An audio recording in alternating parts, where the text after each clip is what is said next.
이광훈 변호사님께서 최근에 나온 요 임대차 보복 관련된 쟁점하고 해외의 어떤 합법 사례 이런 것들을 뭐 가능한 한 15분 내에 한다 이렇게 생각하고 좀 발제해 주시면. 본지상에서 우리 박주민 의원 발의안에 대해서 이렇게 근거롭고 말씀들이 많이 있어서 그런 부분에 대해서 좀 실 내용하고 좀 많이 동떨어져 있다 뭐 이런 부분들도 좀 많이 느꼈습니다. 그래서 그런 것들을 조금 잘 건드리고 좀 올바르게 또 해명도 좀 되고 그런 과정이 됐으면 좋겠고요. 언론이 좀 정확한 설명에 기초해서 사회적인 의견을 수렴을 하는 그런 그 공기로서 사회적 공기로서 역할을 좀 했으면 좋겠다 이런 말씀을 먼저 좀 드립니다. 왜냐하면 이게 임대인만 어느 편에서만 임대인 편에서만 또는 임차인 편에서만 할 수 있는 제도가 아니잖아요. 같이 생활을 해야 되고 경제 생활을 영위하는 것과 관련된 법이기 때문에 누구 한쪽의 편을 들어줘서 이 문제가 해결될 수 있는 사안이 아니기 때문입니다. 예를 들어 주택임대차가 무한 연장된다. 이 박주민 의원안에 대해서 대표적으로 얘기하는 건데 갱신 청구권에 대한 기간 제한, 횟수 제한을 없이 하는 법이니까 무한히 연장되는 거 아니냐. 무한히 연장될 리가 있겠습니까?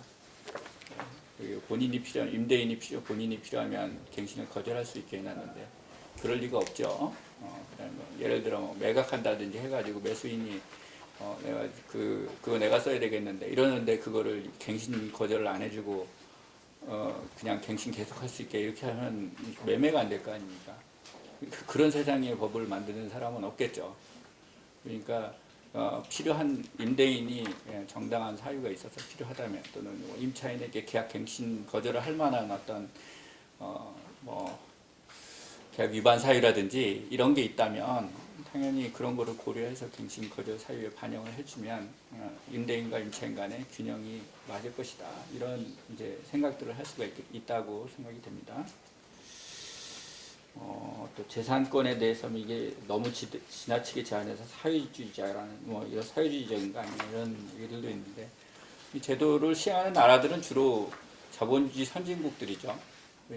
이게 사회주의적인 제도다 이런 판들도 좀 안 맞는 것 같고요. 또 좀 이따 우리 임재만 교수님이 좀 해주시겠지만 임차인 부활에다가 우리 임대가격만 폭등되는 거 아니냐. 해외 사례도 보니까 임대 독일 파리가 오히려 더 더 폭등됐다던데 이제 현상만 나열하는 그런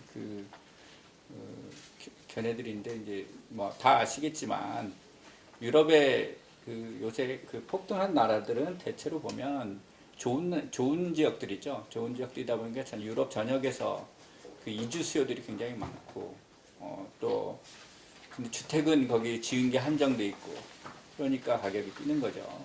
그래서 우리가 그런 기본적인 사회적 맥락을 거세하고 왜 거기서는 임대차 규제를 하는데 왜 임대 가격이 뛰냐 이렇게 질문하는 우문이다 그런 생각이 좀 듭니다.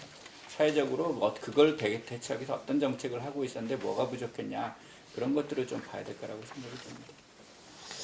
이 제도를 좀 약간 또 왜곡하기 싫은데 임대료 통지 제도다 이렇게 또 하시는 분들도 좀 있는데 이게 또 임대료의 인상률을 제한하는 규정들을 포함하고 있지만 임대료를 자체를 직접 통제하는 규정들은 또 아니죠. 우리나라에서 발의된 법안 중에 그런 법안은 없는 것 같습니다. 그래서 그것이 적절하게 경제생활에 맞는 수준에서 상한을 정했느냐 하는 거, 그다음에 또 그것이 작동하는 방법이 뭐냐 이런 것들을 좀 오히려 좀 주목을 하는 게 더 중요할 것 같습니다. 한편에서는 또 전월세 신고제와 더불어서 임대인을 옥죄려고 하는 수단이 아니냐 이런 또 이건 이제 말하자면 좀 임대인 입장에서 좀 바라보시고 뭔가 정부가 규제하는 거가 다 임대인들을 올가매려고 하는 것 같다 이렇게 보시는 견해도 있습니다. 예를 들어 임대 전월세 신고제만 하더라도 이게 다 임대인에게는 불리하고 임차인에게만 유리한 제도거나 그것도 그에 반대로 또 그런 제도는 아니다. 예를 들어 전월세 신고제를 하게 되면 임대 가격이 다 드러나니까 그 다음에 이제 세금이 다 징수되는 그런 부분으로 연결되는 거 아니냐. 그럴 기초 자료가 될 수는 있겠죠. 기초 자료가 될 수는 있겠죠. 목적 자체는 주택 임대차에 대한 정책을 실현하기 위한 인프라로서 이렇게 정보를 구축을 하는 거고 그 외에도 어쨌든 그 동안에 임대 수익에 대해서 제대로 임대료를 안 냈다면 그건 다른 수익은 그 과세를 하는데 그거는 과세 안 돼도 된다 이런 논리는 있을 수가 없는 거잖아요. 그러니까 그거는 오히려 좀 다른 종류의 문제 같다라는 좀 생각이 들고요. 혹시 뭐 자녀에게 전세 자금을 증여하시는 그런 분들이 이제 그동안에 증여세 신고 안 하셨는데 이제는 이거 신고하면 자금 출처도 조사하게 되면 그런 문제가 있을 수 있는 거 아니냐? 그렇게 생각해보면 임차인 측에도 좀 불리한 부분들도 있습니다. 고액 전세 같은 경우에 그 증여세 제대로 신고 않고 그동안에 했다 그러면 그런 부분들도 좀 거래가 투명해지겠죠. 그래서 이런 거 같이 임대인에게만 또는 임차인에게만 불이익하는 그런 종류의 제도는 아니다. 그동안의 거래 본인들이 해오고 있었던 그 어떤 그 규제 없이 이렇게 행동해왔던 부분과 아직 좀 달라지는 어떤 그런 제도적 환경으로 이것이 어떤 그 임대차 정책을 실행하기 위한 어떤 제도적 인프라로서 이렇게 마련되고 있다 이런 것들을 좀 생각하시면 되고 누구를 옥죄려고 이걸 만드는 건 아니다 이렇게 생각을 하시면 될 것 같습니다. 우리가 전 세계적으로 보면 그 주택임대차 그 보호법과 유사한 그런 임대차 보호법, 그 임차인들을 보호하는 많은 법제들이 있습니다. 그 세계 각국들의 추세도 보면 제가 여기에는 지금 오늘 뭐 주요 한 5개국 정도의 사례들을 법제도를 조금 설명을 해놨지만 실제 이제 뭐 그 서울연구원의 박은철 박사님이 이렇게 그 연구하신 자료 이런 것들을 보면 그것도 꽤 많은 국가들을 서유럽 국가들을 이렇게 그 조사를 하셨던데 거기 보면 뭐 덴마크, 핀란드, 스웨덴 같이 우리가 평소에 잘 거론하지 않는 그런 데들도 이런 임대료 인상률 상한제, 그다음 계약갱신 이런 것들이 다 하고 있습니다. 그래서 유럽에서 오히려 이런 제도들이 좀 보편적인 제도들이다 하는 말씀을 좀 드립니다. 덴마크나 핀란드, 스웨덴에서 우리 별로 안 다루던 이런 나라들도 그 계약 기간, 최소 기간이라는 게 없어요. 그냥 계약 기간 없이 그냥 계속 갱신하거나 이런 제도고요. 그리고 갱신에 대해서 1회, 2회 이렇게 제한하는 그런 횟수를 제한하는 사례가 오히려 더 있습니다. 왜냐하면 그거는 그냥 살기 위한 제도이기 때문에 이렇게 갱신 한 번밖에 안 해준다 이런 제도를 오히려 갖고 있지 않다는 거예요.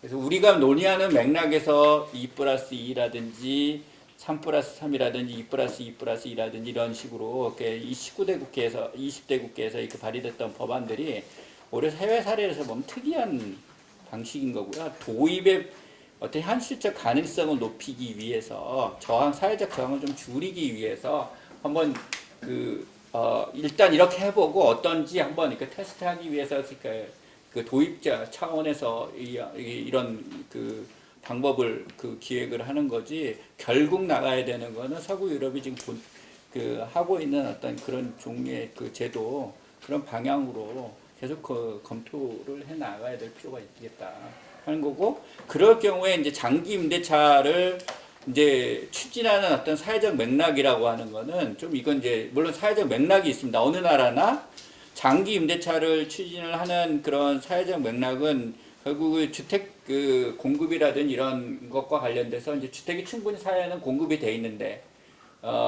라는 게 전제가 됐죠. 어느 정도 공급이 부족하면 또 이런 문제들이 또 좀 다른 맥락에서 해야 되는데 이제 우리나라 같은 경우에도 주택 공급은 이제 어느 정도 공급이 돼 있고 그러나 이제 수도권이나 이런 서울이나 이런 데서 좀 공급이 약간 일부 부족한 부분이 있기 때문에 여전히 공급이라는 것도 좀 중요하다. 그리고 이제 해외 사례에서 그 임대료와 관련된 인상률 상한 관련된 부분의 제도나 이런 것들도 보면 이런 것들이 대부분 뭐 물가 지수하고 연동돼서 이렇게 운영하는 사례들이 많이 있습니다. 그래서 좀 이따 말씀드릴 여러 사례들도 되게 대체로 보면 그런 방법들을 많이 동원을 하고 있다 하는 말씀을 좀 드리고요. 상한선을 좀 여유 있게 둔 나라들이 있습니다. 이제 독일 같은 경우에 상한선이 뭐 20%라든지 3년에 20%라든지 또는 좀 물가 급등 지역 주택가격 급등 지역 같은 경우에는 그 3년에 15%라든지 이렇게 조금 더 낮은 그 인상률 좀 규제를 강하게 하는 그런 경우들이 있는데 이미 주택가격이 상당히 급등해서 이제 좀 더 이렇게 억제적인 어떤 그런 부분들을 할 필요성들이 좀 있는 경우들은 이제 그런 규제 좀 더 강하게 하는 그 경향들이 좀 발생을 하는 것 같기는 합니다. 그렇지만 그것 가지고 이 모든 문제가 해결이 되지 않고요. 가장 기본은 임대료 인상 상한제의 정신의 그 기본은 그 상한으로서 임대료를 규제하겠다는 그런 또 방식이 아니고 그 임대인과 임차인이 상호 협의를 통해서 자율적으로 분쟁을 어떤 문제들을 해결하고 그게 문제가 그렇게 해결이 안 되면 그 분쟁 조정 기구를 통해서 그 좀 더 협의를 촉진하는 그런 그 방법이고요. 임대료 그 전제는 계약 갱신 청구권이 보장이 됩니다. 그 계약이 갱신이 안 되면 서로 협의가 안 되죠. 돈과 관련된 그 문제가 서로 자, 우리도 다 알고 있는 얘기지만 그 전세가 사시는 분들이 먼저 전화하는 일 없습니다. 그죠? 집주인한테 먼저 전화해가지고 갱신하고 싶어요. 이렇게 전화하는 일 없어요. 왜냐하면 그렇게 하면 분명히 돈 올려달라고 할 거니까. 그래서 전화 올 때까지 기다립니다. 그죠? 보통 전화 오면 안 오면 좋겠다. 속으로. 예. 그렇게 생각을 하시죠, 또 많이. 그게 다 뭡니까? 전화해가지고 서로 얘기하다 보면 돈 얘기가 나올 텐데, 돈 얘기 나오면 돈 올려달라고 그러는데 돈을 못 올려주면 나가야 되니까. 그런 거 아니에요? 사람 비굴하게 만드는 그 제도예요. 그리고 서로 만나가지고 협의했는데 협의가 안 되잖아요? 나가야 돼요. 그런데 무슨 협의가 있어요? 맞춰주지 않으면 나가야 되는데. 그러니까, 이거는 협상이 불가능한 제도고요. 그래서 분쟁조정위원회, 우리나라 분쟁조정위원회 임대차 차임 분쟁과 한 건도 없다 이거야. 왜냐면 차임 분쟁하면 바로 나가야 되니까요. 임대인 마음에 안 드니까. 그래서 이 제도는 문제가 있다. 그래서 차임을 실질적 협의를 하려면 그 계약이 갱신이 돼야지 가능한 거기 때문에 모든 논의의 출발점은 계약 갱신이 가능해야 된다. 라는 데서부터 출발하는 것 같습니다. 그래야 임대인과 임차인이 실질적으로 대등한 어떤 지위에서 그 임대료 문제들을 협의할 수 있는 기초가 된다. 그래서 임대인이 집을 갖고 있고 임차인은 무조건 그 임대인 말 안 들으면 나가야 되는 제도를 갖고 있는 이상은 임대료 협상이 가능하지 않다라는 부분이고요. 그래서 이게 미국 같은 경우에도 뭐 이런 부분과 관련돼서 이제 연방법에는 주법을 통해서 이걸 하고 있는데 주법이나 시법 이런 데를 통해서요. 이걸 하고 있는데 뉴욕시, 매사추세츠, 메릴랜드, 캘리포니아의 LA, 샌프란시스코 뭐 이런 정도, 그다음에 워싱턴 DC 이런 데서 좀 하고 있죠. 그래서 우리가 뉴욕주 뭐 임대차 제도 뭐 이렇게 여러 가지 많이 얘기하는데 이제 비교적 강한 임대차 규제를 하고 있는 나라들이고요. 대신 임대료 규제와 관련된 부분은 일종의 세금 지원이라든지 그 건축 연도라든지 이런 것들을 고려해서 세금 지원 같은 것을 하면서 이렇게 그 임대료 규제를 하는 경우들이 대부분이고, 그다음에 이제 주택 임대차는 계약 갱신이 원칙이다. 그래서 횟수 제한은 없다는 겁니다. 그다음에 이제 캘리포니아나 이런 데도 마찬가지로 기한이 없는 임대차가 원칙이고 퇴거를 요구하려면 일정한 법정 사유가 있어야 한다. 그런 거로 지금 제안을 좀 해놓고 있습니다. 그렇지만 미국의 경우에는 아무래도 좀 그 토지가 일단 기본적으로 뭐 거기 살아보신 분은 다 알지만 토지가 넓습니다. 넓고 여유 있는 공간에서 제가 때문에 주택임대차 관련된 이런 부분의 이슈들이 다른 나라보다 그렇게 심각하지 않고 주요 도시들에서 심각한 것이지. 이제 그보다 좀 더 빡빡하게 살고 있는 유럽에서는 오히려 이제 이런 부분들이 좀 더 많이 논의가 되고 있고, 독일 같은 경우에 아주 안정적인 주택임대차 제도들을 좀 구축하고 있는 나라로 좀 유명한데, 독일은 사회주택이 그렇게 재고가 그렇게 많지는 않은 나라들입니다. 그래서 사회주택 재고가 적은데 상대적으로 다른 나라들에 비해서 좀 적은 대신에 임대료와 관련된 어떤 규제라든지 그다음에 그 계약 기간이 이제 제한이 없는 기간이 없는 임대차를 하고 있기 때문에 계약갱신 거절에 대한 어떤 사유들을 법정화해서 그 정당한 사유가 있을 때만 계약이 해지가 될 수 있도록 그렇게 하고 있는 그런 나라 중에 하나라는 것도 많이 소개되어 있기 때문에 제가 이 부분은 뭐 주화장창하진 않겠고요. 주택 임대료를 당사자들 간에 자율적으로 협의하도록 하는데 많은 초점들을 하고 있는 것 같습니다. 그래서 뭐 지수식이라든지 뭐 이런 방식으로 이렇게 임대료가 어떻게 올라가는지를 이렇게 약정을 통해서 이렇게 하는 그런 제도를 하기도 하고, 그런 게 없으면 이제 표준 임대료라든지 이런 것들을 그 정보를 제공해 가지고 임대료 정보 비교를 할 수 있는, 지역 주변에 이제 차용을 비교할 수 있는 여러 가지 테이블을 만들죠. 그래서 여러분 이게 많이 국내에도 소개가 되어 있습니다. 그래서 도시들마다, 주요 도시들마다 이런 것들을 더 상세하게는 나라, 지역, 뭐 좀 더 덜 상세한 지역도 있지만 그런 지역 상례적 비교 차임제도, 이런 것들 우리가 이제 흔히 표준 임대료라고 이렇게 번역하기도 하는 그 제도들을 가지고 임대료 거울이라고 하죠. 그래서 미트슈피겔이라는 그런 표를 만들어 가지고 거기에다가 그 여러 가지 이제 다양한 요소들을, 건축 연도라든지 뭐 주택의 상태, 뭐 거기에 그 가지고 있는 어떤 뭐 품질이라든지 이런 것들을 반영할 수 있는 여러 요소들을 반영을 해서 주택 가격의 레인지가 어느 정도인지, 면적당 가격이 어느 정도인지 그런 것들을 이렇게 임대료 가격을 이렇게 좀 정리를 해놓고, 요걸 가지고 이제 그거에 맞춰서 이렇게 인상을 할 수 있도록 이렇게 하는 그런 제도들을 좀 구축을 하고 있습니다. 프랑스 같은 경우에도 이제 굉장히 좀 빡빡한 법을 운영하고 있는데, 여기도 이제 3년, 6년 이렇게 이제 보통 이 민간은 그냥 개인은 3년이 기간이고 이제 법인은 6년이 이렇게 임대 기간인데, 근데 그 기간에 이제 끝났다고 해가지고 임대차가 끝나냐? 그렇지 않다는 거죠. 기간이 끝나도 임대차는 종료 안 됩니다. 그리고 갱신 이렇게 퇴거를 시킬 수 있는 어떤 구체적인 사유가 있어야, 예를 들어 임대인이 직접 거주한다든지 매각을 한다든지 임차인 임대료를 제대로 지급하지 않는다든지 이런 식으로 이렇게 퇴거시킬 수 있는 사유가 있어야 퇴거를 할 수 있기 때문에, 임대차 계약 기간의 종료와 임대차 퇴거가 곧바로 연동되지 않는다는 겁니다. 그런 제도들을 하고 있고, 역시 소비자 물가의 평균을 반영해서 뭐 1년에 4번 발간하는 비교 기준 임대료 지수를 사용을 해서 임대료의 인상 같은 것들을 할 수 있는 어떤 기준들을 좀 정해주고 있고, 이제 프랑스 올랑드 정부 시기 2015년부터 17년까지 이제 알리르법이라는 거를 해가지고 뭐 한 20% 그 기준 임대료를 정해서 기준 임대료의 20% 이상은 청구할 수 없도록 하는 그런 이제 강력한 법을 좀 시행을 했었는데, 이건 이제 한 2년만 하다 말았고요.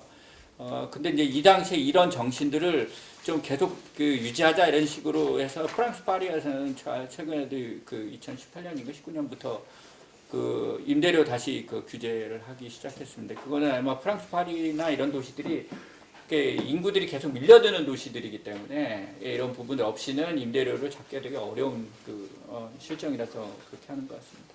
일본 같은 경우에도 뭐 주택 임대차 기간이 없다라는 것들은 잘 알려져 있는 사실이고, 임대료 역시 계약을 해지하려면 뭐 어떤 그런 갱신 거절에 대한 어떤 정당한 사유가 있어야 된다고 해서, 이게 주로 정당성 판단 기준들이 이제 법원에 의해서 많이 제 판례로 좀 이렇게 형성이 되고 있는 그런 국가입니다. 임대료 인상 같은 게 상관없지만 역시 그 부분과 관련돼서 차임 증감 청구 제도를 활용을 해서 법원이 적절하게 규제를 하고 있는 그런 나라의 하나입니다. 이제 우리가 반면교사로 봐야 될 게 영국인데, 영국은 이렇게 규제를 완화했다가 지금 임대료 폭등이라는 그런 대표적인 나라고요. 다시 지금 최근 동향만 말씀드리면 2019년에 노펄트 이빅션이라고 해가지고 해지 사유가 따로 없이 그냥 기간만 끝나면 2개월 전에 통지하면 퇴거시킬 수 있는 그 통지 제도를 지금 없애는 방향으로 하기로, 법 개정하기로 하고 의견 수렴을 지금 진행 중인 상태입니다.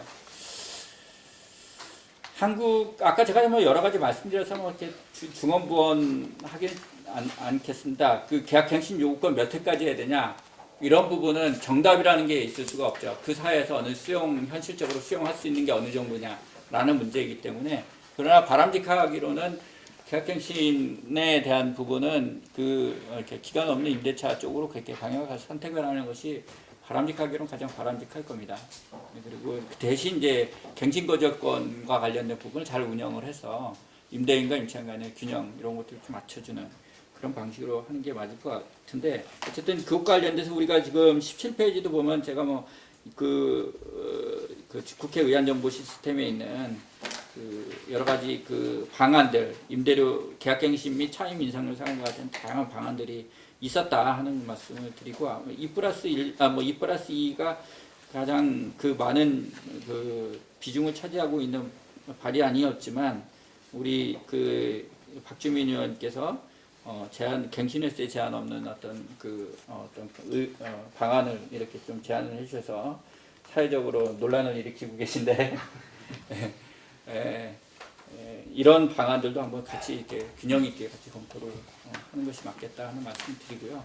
박주민 의원 그 개정안의 갱신 거절 사유를 잘 보면 이게 그 장기 임대차인 경우, 이렇게 장기로 계약이 갱신이 되는 경우하고 단기로 계약이 이렇게 갱신이 되는 경우에 이렇게 좀 차이가 있는 그 갱신 거절 사유가 있다는 것을 알 수가 있습니다. 이렇게 다른 안들이 잘 없는데 여기는 그 임대인 본인이 주택에 실거주해야 되는 객관적 사유가 있을 경우에 이렇게 갱신 거절이 가능하도록 이렇게 제도를 구성을 해놨습니다.